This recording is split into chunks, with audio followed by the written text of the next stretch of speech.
Vinny, no, man, really? Good morning to everyone.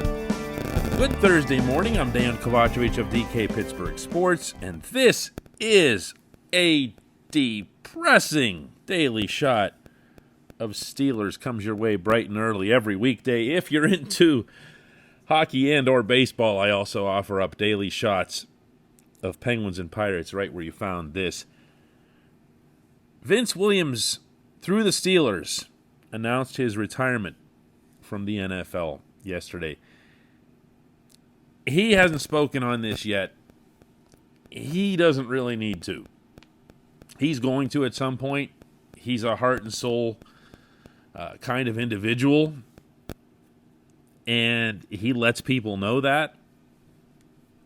He's one of the brightest minds I've ever been around in covering sports. He also was an outstanding inside linebacker.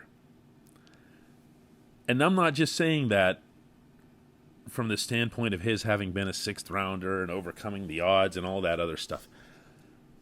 This is just a really, really good football player. And rather than get all, sappy and everything about Vince's career and all the stuff that I can tell Vince stories to you all day long. But today also happens to mark the opening of the Steelers training camp on the South Side. And this, from a roster and depth chart standpoint, hurts the football team. Okay? It just does. And I'm not even getting into the why this, why that, whatever else. If he had some kind of injury that was holding him back, and I did note at the time in minicamp that he was mostly a non-participant, even though he was in uniform. I can say with conviction that a healthy, happy, hungry Vince Williams was going to make a significant impact on this football team, on the 2021 football team. In fact, just did a whole show on that earlier in the week. I hope some of you heard. And Vinny listened to it. Vinny commented on it. Vinny, this is stunning. This is stunning. And I'm going to try to stick to the football resonance here more than anything else right after this very brief message from our title sponsor. At Point Park University in the heart of downtown Pittsburgh, they understand there's no substitute for real-world experience and career-building connections. Their innovative curriculum engages students with distinctive experiential learning opportunities. Point Park's pioneering co-op program empowers qualified students to work in full-time, paid positions with their corporate partners while earning college credits. Visit pointpark.edu/works to learn more. Career ready. That's the point. Point Park University. So here's how this goes. Devin Bush, who I've heard is going to be cleared and ready to go for all drills beginning today, is obviously your big-time stud at inside linebacker. Robert Spillane is going to be the other inside linebacker. Period. End of any discussion or debate. And then you're still left with a big hole. Not just because Vinny's good, but because big hole. Who's behind these two? How are the Steelers going to go out and patch up another spot? Yes, I know inside linebackers aren't expensive. Yes, I know Vinny wasn't going to be expensive, having been essentially forced to accept a pay cut from $4 million to $1 million entering this season. His $1 million, of course, goes back into the cap book, so you can go out and get yourself another $1 million backup. Better do that soon, because I don't see other viable answers, at least not from the, hey, he can slide in and start for so-and-so if so-and-so goes down for even a brief spell. It's a hole. It's a hole on a lot of levels. We don't know what kind of a player Devin Bush is going to be within the first, let's say, 2-3 weeks of the season, coming off basically a year-long layoff. Some veterans, I think, might be able to weather something like that more than a kid, but this was a kid who was making, I thought, pretty good progress from year one to year two. It wasn't necessarily that year two eruption that I think a lot of us were hoping for, but it was only game 5 when Bush went down. You've got to hope. You've got to hope that he is your breakout star, maybe on either side of the football, but certainly on the defense. My choice is Alex Highsmith. I still think the Steelers would be better served if it were Bush, because this was a top 10 overall draft pick. He's got to be a star. You trade up to get someone like that, at that slot, it's got to be a star player. Spillane, I just need to see more. I need to see more. I love the whole blood and guts thing. I love watching on Endless Loop the stuff on Derrick Henry down in Nashville. I know the coaches and the players loved it. And I loved the pick 6. I loved the the drive. But I don't believe even for a second he's going to be able to drop into coverage. And I don't know about his run stopping.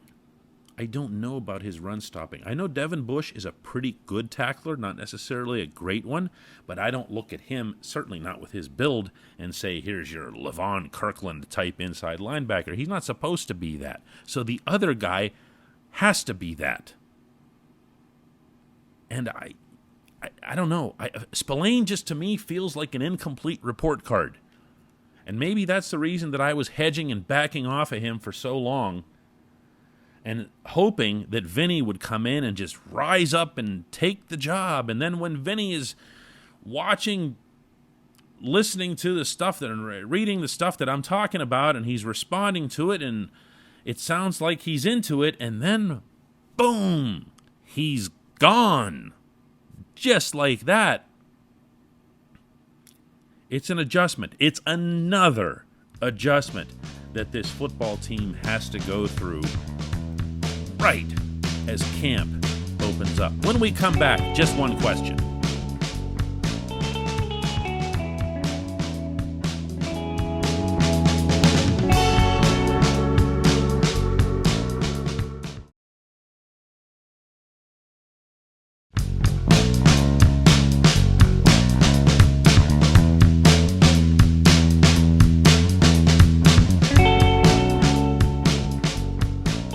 Welcome back. It's time for Just One Question. That's brought to you on this program always by the personal injury law firm of Luxembourg, Garvin, Kelly, and George. LGKG. They help people who've been hurt in car accidents, who need assistance with workers' comp, who filed medical malpractice claims.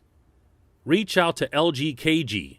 You'll find that if they make you a promise, they will keep that promise. They've been keeping promises in our region for over 80 years. Learn more about them at lgkg.com. Question comes from Hank, who asks, DK, will the zone block running... let me try that again. DK, will the zone blocking run scheme, if the Steelers stick with it, help to mask some of the offensive line's potential inefficiencies? It could, Hank, and let me give you some background on this for anyone who doesn't know what this scheme is.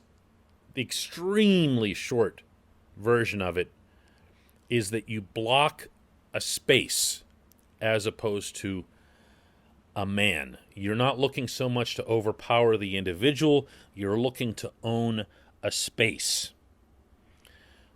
I was watching one of the Steelers minicamp sessions. This was over on the south side, and one of the college coaches who happened to be around, I'm not going to say who, was watching it with me, and I asked a question that was actually very similar to yours, Hank, while also asking if this was hard to pick up, if this was going to represent a big change for the Steelers. This coach literally laughed and said, no, it's not hard. It's super easy. It's crazy easy. They'll have no problem with it. As far as it masking inefficiencies, you would like to think that anything that represents a change or deception assists an offense. And this is going to apply across the board when it comes to the Steelers on that side of the ball this season. The Steelers are going to be able to weaponize their versatility. I really, really believe that. This offense was so embarrassing in the latter parts of last season, in large part, I believe, because of the complete lack of deception, the complete transparency of what it was that they were trying to do, whether it was a good idea or a bad idea, and because of the nearly complete inability to adjust and be different things in different situations. Adopting and infusing the zone block, I believe, will help this offensive line, presuming they're able to pick it up. And again, based on what the college coach said, they really should be able to. If you think about it, it's kind of common sense. They're going to want to be able to do different things so that when the other team is lining up to go at them, they're not going to know exactly what to do or where this guard or that tackle or that center are going to end up on a given play. It's not going to be as simple as, there's the quarterback, let's go eat him alive. And I find that part of it encouraging in the most tentative possible way. The line is just still so young, so inexperienced, so new to all of their respective positions and to each other that I won't believe a thing that I see, hear, or read until it plays out on a football field in Orchard Park, New York in mid-September. Okay? Just to be clear on that, I'm not expressing any kind of optimism here. But I do think that the approach itself could theoretically help. I appreciate the question. I appreciate everybody listening to Daily Shot of Steelers. We'll do another one tomorrow after an actual day of camp. Hey everybody, thanks for listening. Please subscribe to our DK Pittsburgh Sports channel and don't forget to hit the bell to get notified every time we post a new video or podcast.